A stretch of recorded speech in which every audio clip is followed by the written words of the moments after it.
Assalamualaikum warahmatullahi wabarakatuh. Bismillahirrahmanirrahim. Alhamdulillahilladzi hadana lidinihi alladzi akmalahu wartada. Wassalatu wassalamu ala nabiyhi sayyidina Muhammadin alladzi jatabahu min khalqihi wastofa. Wa ba'du fa'aqul. Pemirsa sekalian, ketemu lagi dengan saya di channel Asif Halimi, channel yang berinovasi dalam hiburan dan nasihat. Dalam pertemuan kali ini saya akan menyampaikan kisah-kisah yang diambil dari kitab Taqaiqul Akhbar. Taqaiq artinya lembut atau halus, dan al-akhbar artinya kisah-kisah atau berita. Ketika saya mencoba menerjemahkan ke dalam bahasa Indonesia menjadi kata-kata kisah-kisah yang lembut atau berita-berita yang halus, lalu saya coba bolak-balik berkali-kali, sepertinya tidak ada yang cocok dengan istilah dalam bahasa Indonesia. Maka saya ganti dengan istilah misteri, menjadi kisah atau misteri kisah awal mula penciptaan Nur Muhammad Sallallahu Alaihi Wasallam. Sepertinya dengan istilah kata misteri sesuai dengan bahasa Indonesia. Namun sebelum kita masuk ke dalam cerita yang akan saya sampaikan ini, ada baiknya terlebih dahulu saya menyampaikan pengertian tentang azali dan zaman. Karena kebanyakan orang belum memahami apa itu azali dan apa itu zaman. Azali adalah masa sebelum Allah menciptakan alam dunia ini. Maka azali tidak bisa disebut zaman. Sementara adanya zaman ini dimulai dari terciptanya alam dunia ini, termasuk matahari, bulan, dan bintang-bintang secara hakiki. Ketika Allah pertama kali memerintahkan matahari, bulan, dan kelima bintang-bintang yang lain berjalan dari arah timur ke arah barat, maka saat itulah dimulai adanya waktu atau jam, dan mulai ada zaman.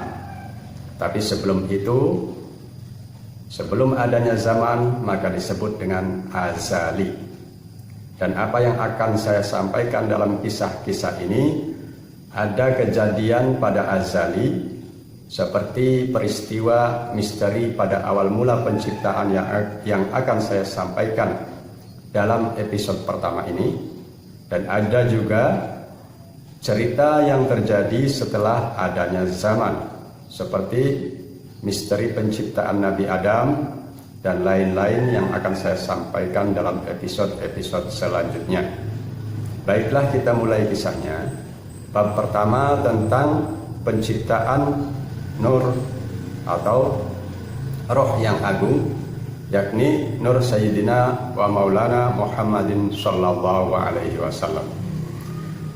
Al-Imam Abdurrahim bin Ahmad Al-Qadi berkata, telah disampaikan dalam berita dari Nabi bahwa makhluk yang pertama Allah ciptakan adalah pohon yang diberi nama pohon yakin.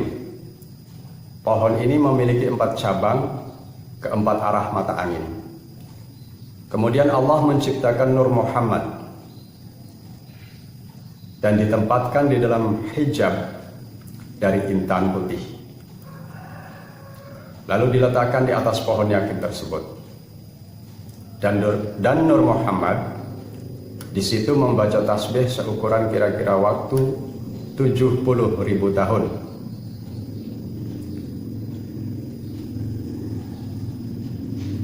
Dan telah saya sampaikan sebelumnya bahwa saat itu belum ada waktu, yakni azali.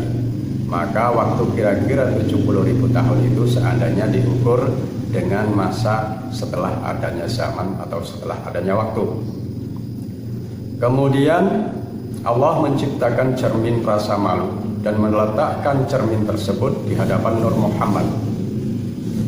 Dan ketika Nur Muhammad melihat pada cermin tersebut, maka ia melihat rupa dirinya yang sangat indah dan menawan.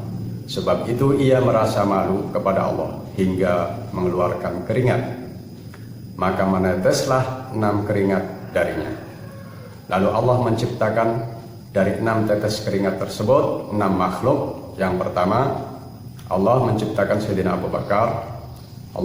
Yang kedua, Allah menciptakan Sayyidina Umar.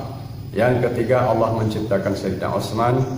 Dan yang keempat, Allah menciptakan Sayyidina Ali radhiyallahu anhum. Yang kelima, Allah menciptakan mawar.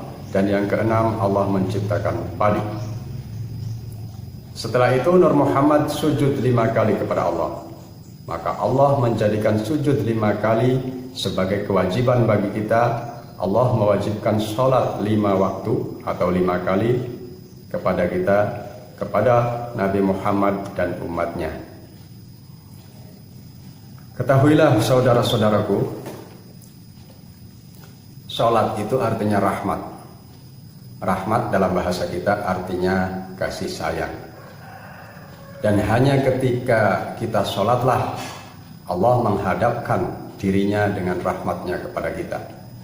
Maka janganlah meninggalkan sholat walaupun kita melakukannya dengan perasaan yang sangat berat. Karena sesungguhnya sholat itu bonus bagi kita. Kemudian Allah subhanahu wa ta'ala memandang lagi kepada Nur Muhammad sallallahu alaihi wasallam. Maka ia merasa malu kepada Allah hingga bercucuran keringat. Lalu dari keringatnya Allah menciptakan berbagai makhluk yang dikehendaki oleh Allah. Dari keringat hidungnya Allah menciptakan malaikat. Dan dari keringat wajahnya Allah menciptakan arash, menciptakan kursi, menciptakan lauhil mahfuz, menciptakan kolam atau pena pencatat takdir, menciptakan matahari, menciptakan bulan, menciptakan bintang-bintang, menciptakan hijab atau pembatas-pembatas antara alam. Di antara hijab ini adalah pembatas antara alam kita, alam manusia dengan alam jin, alam malaikat dan lain-lain. Masih sangat banyak sekali hijab-hijab ini dan sangat sulit untuk saya jelaskan atau bisa menjadi panjang. Dan kemudian dari keringat wajahnya tadi Allah menciptakan segala sesuatu yang ada di dalam langit. Dan dari keringat dadanya Allah menciptakan para nabi dan para rasul, para ulama, para syuhada dan orang-orang yang soleh. Dan dari keringat punggungnya Allah menciptakan Baitul Ma'mur. Baitul Ma'mur ini tempat haji para malaikat yang ada di langit ketujuh, tempat haji dan tempat tawaf para malaikat. Kemudian menciptakan Ka'bah, menciptakan Baitul Muqaddas Palestina atau Masjidil Aqsa, dan menciptakan tempat sujud-sujud yang ada di bumi. Tapi bumi belum diciptakan. Karena penciptaan awal ini bersifat maknawi, belum bersifat hakiki. Dan dari keringat kedua alisnya Allah menciptakan umat Nabi Muhammad yang beriman dan Islam secara keseluruhan, baik laki-laki maupun perempuan.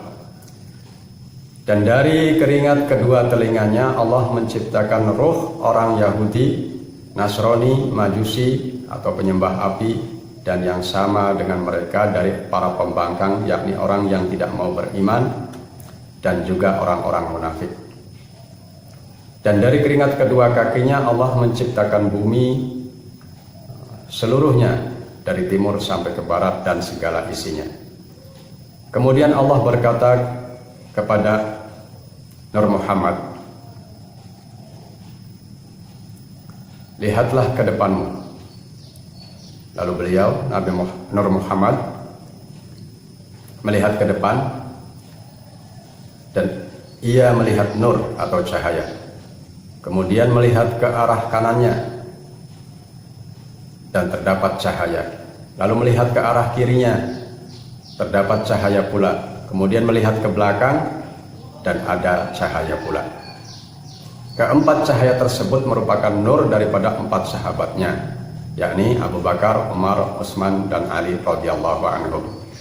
Kemudian Nur Muhammad bertasbih kepada Allah selama kira-kira 70.000 tahun lagi. Kemudian Allah menciptakan nur para nabi dari Nur Muhammad sallallahu alaihi wasallam.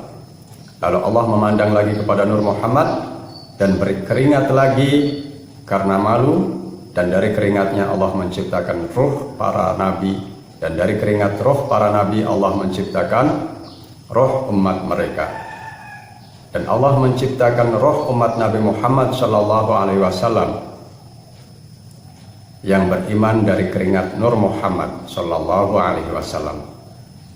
Dan mereka berkata, la ilaha illallah Muhammadur Rasulullah.